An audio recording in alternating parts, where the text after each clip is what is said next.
the one thing that someone on the launch point of the curve can do is to be inexperienced, to not have done this before.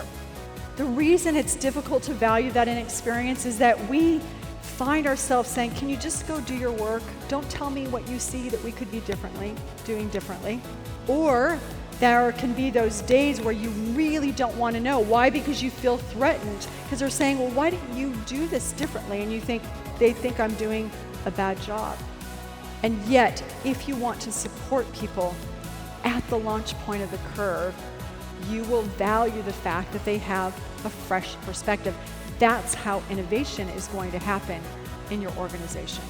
Now, if you want to think about this, another image that might be useful is if you like fairy tales, when you're at the launch point of the curve, you all know the story of Goldilocks. Basically, the chair is too big.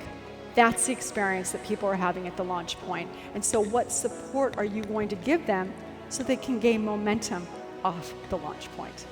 All right, so now let's go to the sweet spot. What's happening here? Well, growth is fast, and it feels fast. It's exhilarating, and you have that experience of, this is exactly where I'm supposed to be. And so what do people need here? Well, they need focus, because they're going fast, and you don't want to derail. Well, when people are in the sweet spot, what's happening? They're doing a very good job.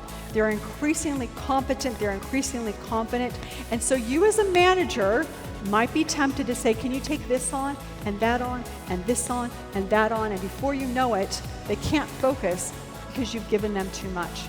So give them permission to say, hey, you gave me 10 things. I think these are the 4 things that are the priority. Allow them to be strategic, allow them to stay focused. Let's now go to mastery. So the experience in mastery that you're having is what?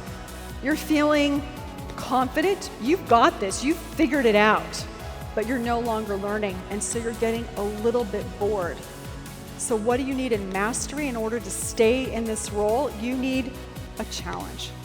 But when you have people who are in mastery, who are at the top of their S curve, because they're no longer learning, because there are no new neural pathways forming, their brain will literally start to die.